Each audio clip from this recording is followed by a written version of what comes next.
So students, yesterday we had a look at how electric energy is generated in a thermal power plant using the chemical energy stored in the fossil fuel coal. Before going on to generation of electric energy in a nuclear power plant, I would like to discuss a couple of flow charts related to the generation of electric energy using thermal energy. One is flow chart, shows you the process by which it is generated, and the other shows you the energy transformation taking place. So let us have a look at both the flow charts. So here you have the flow chart showing the process by which electric energy is generated, and this is the flow chart showing the energy transformation taking place in a thermal power plant. Now if you look here, you can see that the thermal energy in coal is used to heat the water in the boiler and convert it into steam. Then this steam runs the steam turbine, and the steam turbine in turn drives the generator which generates electricity, right? So what is happening? This is the process. They use coal as a fuel to heat and convert water into steam. The kinetic energy of the steam then will run the steam turbine. The steam turbine will drive the generator which will then generate electric energy. Then once the steam runs the turbine, the steam gets reconverted into water using the condenser and the cooling tower, and then that water is recycled and put back into the boiler for further use. Now let us look at the energy transformation that is taking place in a thermal power plant. In a thermal power plant, the chemical energy stored in the coal is converted into thermal energy by combustion of coal or heating coal in sufficient supply of air. So the chemical energy stored in coal, mainly carbon, is converted into thermal energy.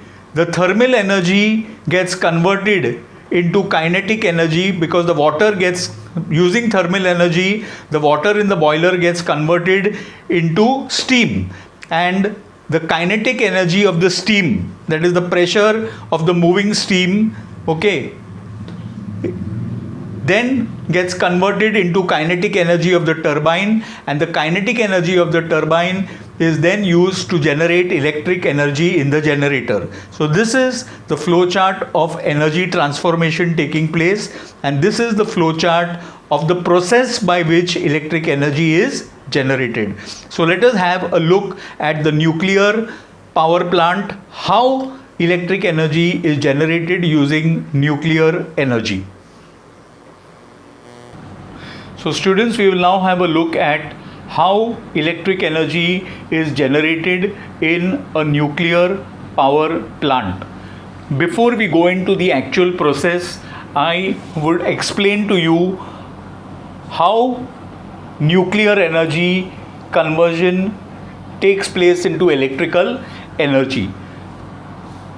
In the boiler of the nuclear power plant, what has to happen first is that a process called nuclear fission is generated. Through the process of nuclear fission, the chemical energy stored in the radioactive substances gets converted into heat energy. So we need to understand how radioactive substances are used as a fuel to generate thermal energy. So before we go into the working of the nuclear power plant, we will first understand the process of nuclear fission, which is used to generate heat energy that is required to convert the water into steam. So students, here first we look at the process of nuclear fission that is used to generate thermal energy in the nuclear power plant.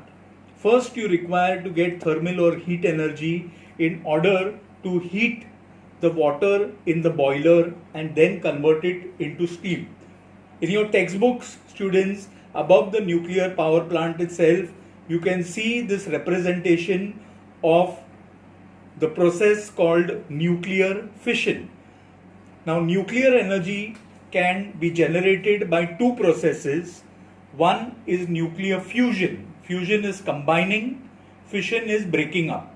So, in the nuclear power plant, the process of nuclear fission is being carried out to generate heat energy. That is, the nucleus of a radioactive element is split up into smaller nuclei to generate heat energy.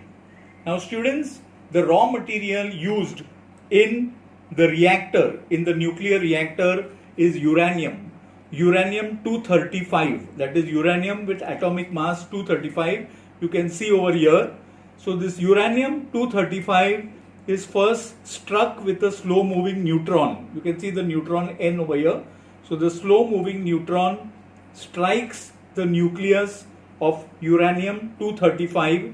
The neutron gets absorbed by the uranium nucleus and gets converted into uranium-236, that is uranium with atomic mass number 236.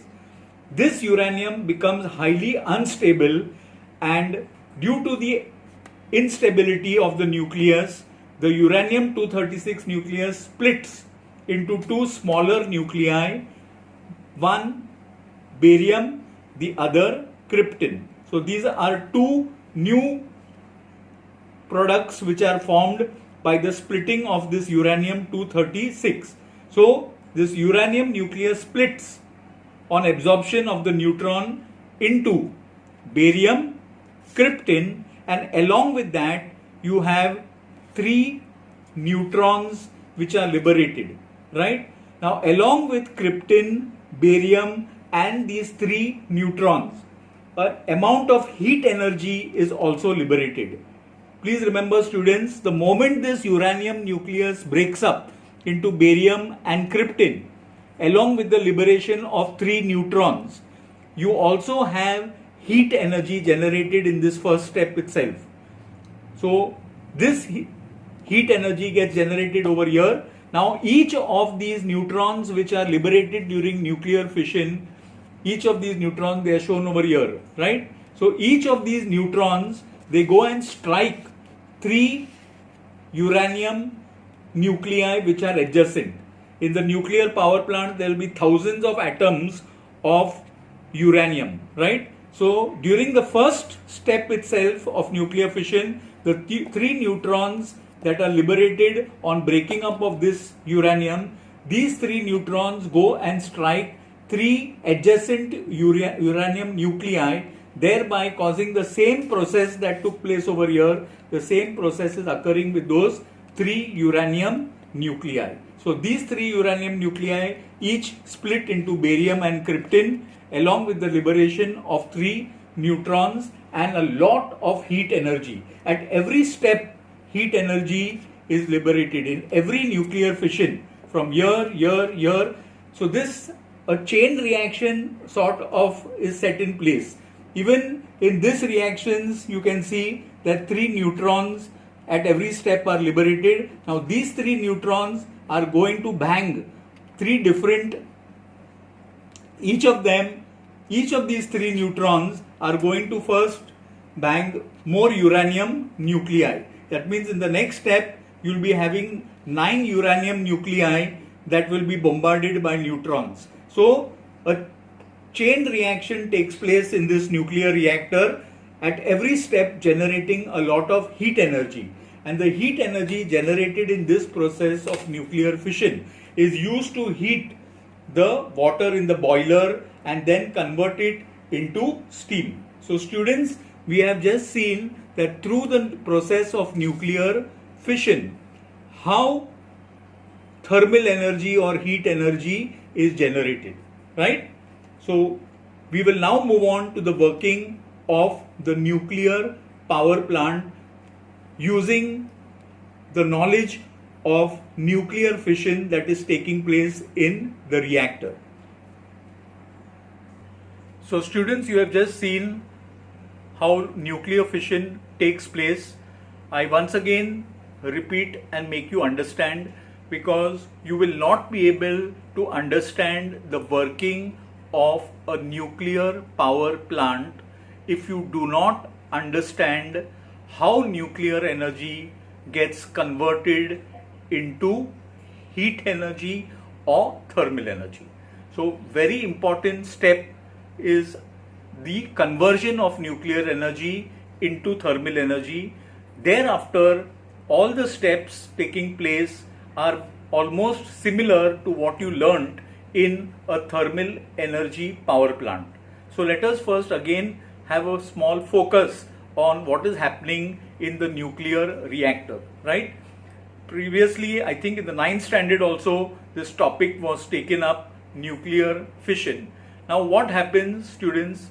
Nuclear energy can be generated in two ways, as I mentioned. You can get energy from radioactive substances by two ways. One is you can combine many small nuclei into a single nucleus. That process is called nuclear fusion, which is taking place in the sun. So we are getting solar energy as a result of 4 hydrogen nuclei combining into a single helium nucleus in the sun.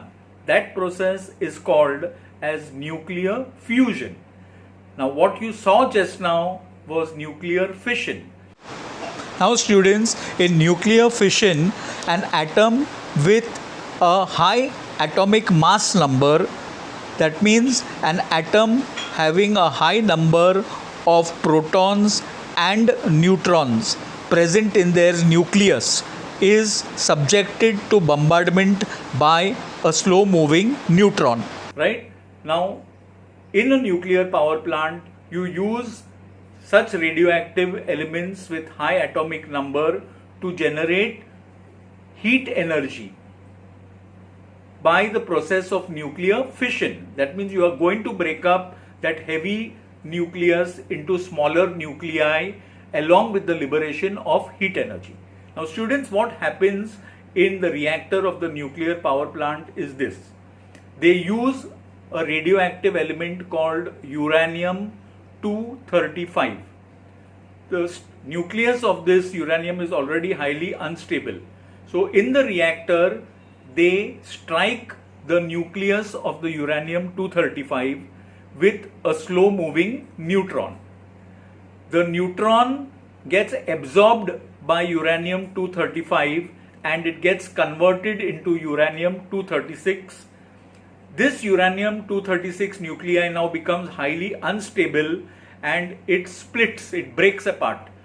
The nucleus of uranium-235 breaks into two smaller nuclei. One is barium and the other is krypton, along with the liberation of 3 neutrons.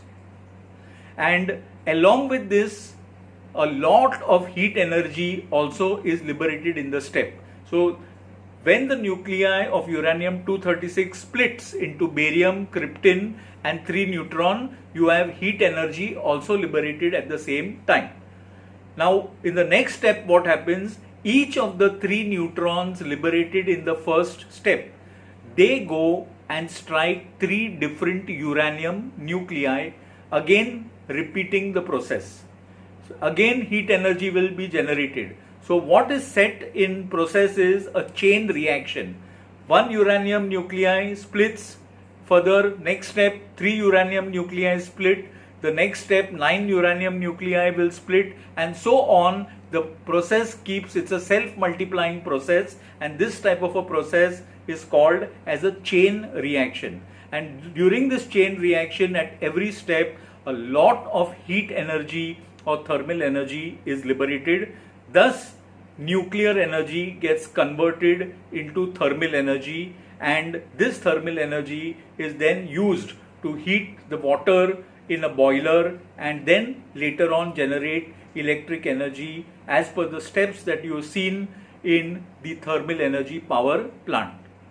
It is the same process. So students, I believe you have now understood how a nuclear power plant is to generate electric energy by using nuclear energy. So let's have a look at the nuclear power plant now that you have understood what is happening in the nuclear reactor of that plant, right? So students, let's understand the working of the nuclear power plant. Here you can see this entire diagram is divided into three main parts.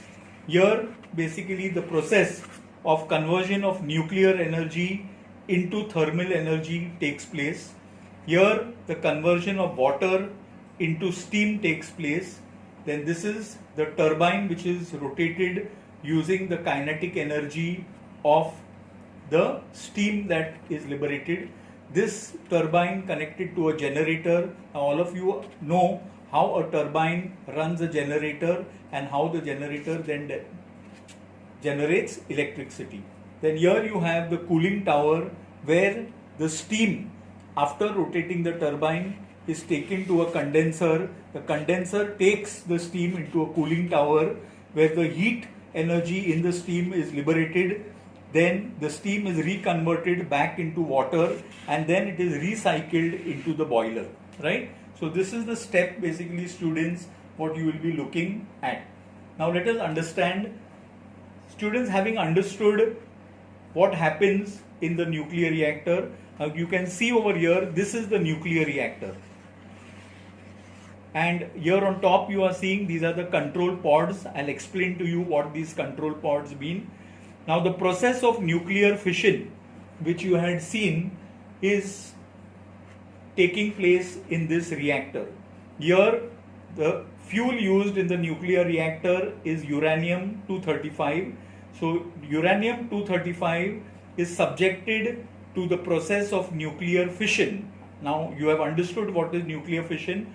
So uranium-235 is subjected to the process of nuclear fission, as a result of which tremendous heat energy is liberated. That means thermal energy is generated from nuclear energy over here. Now students, this control pod basically during nuclear fission a lot of neutrons are liberated, right? So in order to control the number of neutrons and allow only a few neutrons to take part in the chain reaction, you have these control pods. These control pods are normally made up of boron and cadmium. These boron and cadmium rods, they absorb the excess neutrons generated in nuclear fission and allow only a few of them to participate in further fission reactions, so that there will be no accident or blasting.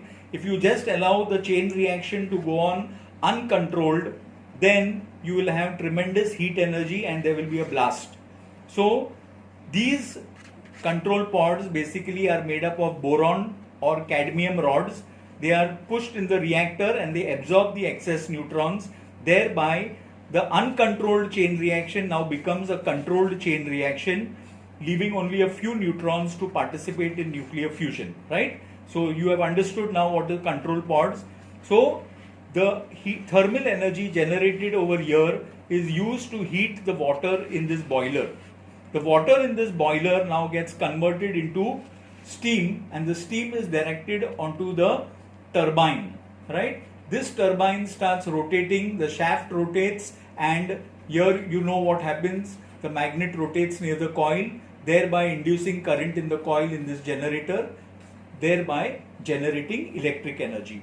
After the steam rotates the turbine, the steam falls and is collected by a condenser. It is taken to the cooling tower where the water absorbs the heat energy from the steam. It condenses it back into water and the water is then again recirculated into the boiler where it is reused.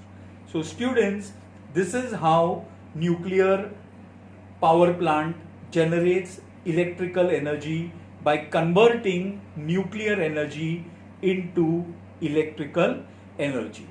We will then have now a look at the process flowchart and the energy transformation flow chart that is taking place in a nuclear reactor.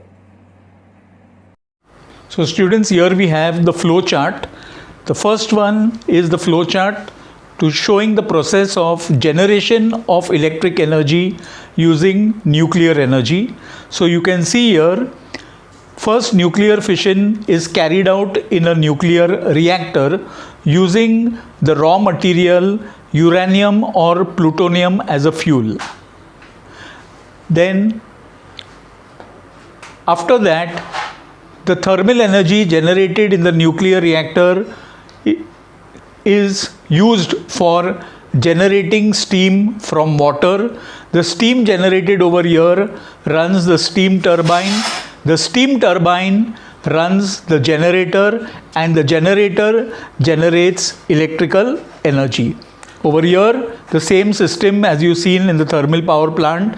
After the steam turbine is run by the steam, it gets reconverted. The steam is taken to the condenser for getting converted into water, and then it gets recycled and goes back to the boiler for generating more steam. Here you have the energy transformation taking place in a nuclear power plant. So this is the flow chart showing the energy transformation. You can see the nuclear energy in uranium or plutonium gets converted into thermal energy. The thermal energy is used to heat water, which gets converted into steam, and the kinetic energy in the steam is used to rotate the turbine. Thereby the kinetic energy of the turbine is then converted into electric energy inside the generator. So here you have the process, and here you have the energy transformation. Now let us discuss some problems associated with nuclear power plants. So these nuclear power plants also have their own problems. Nuclear power plants do not cause pollution, but since they use radioactive elements, they don't use fossil fuels. But problems created by nuclear power plants are due to the radioactive waste generated in these nuclear power plants. These nuclear waste also emit harmful radiation, and handling nuclear waste today is a big challenge to nuclear scientists. Then the second problem is due to nuclear accidents that could take place in a nuclear power plant. Nuclear accidents in case could generate a lot of harmful radiation liberated into the atmosphere, and this harmful radiation, we have learnt in environmental management how it can have harmful effects by entering the food chain and causing damage to environment and health. So students, with this we have completed our topic on the nuclear power plant. Thank you.